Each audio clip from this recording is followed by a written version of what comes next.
ta yarda ta wata yarda kaga shi kenan ban ji za na sauya ba alƙawarin mu ya kullu.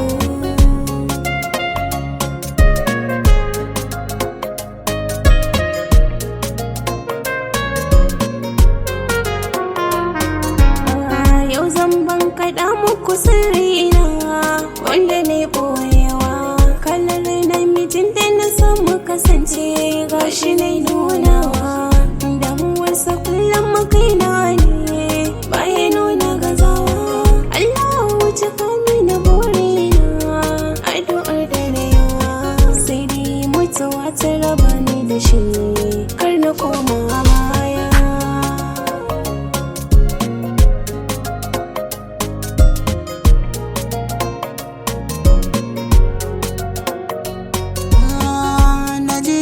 Lamarin da kika yi gare ni kin cire shakku sannan yar budurwar zamani wallahi kin iya tako a rawan dare mai gama duniya dube ta tafi gaban ku wajen nutsuwa da halittarta ta zarta ajin ku na bata amana ta kirge zo ne musaya.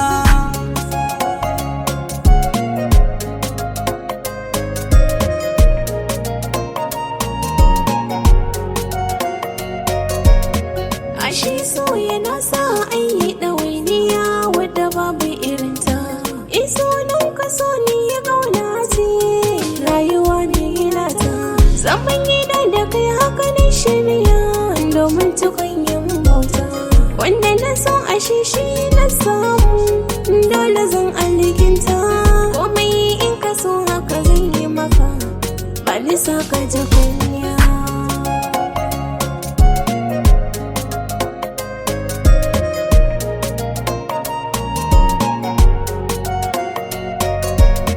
Ba minti sakan sai na duba ki sannan na kan iya komai in har zan ci ko zan sha sai na tunanin ki tamfar maimai ki agazawa ruhi mai sona ashe za na zarce jarmai idan kin kai mini wannan a sokin gama mini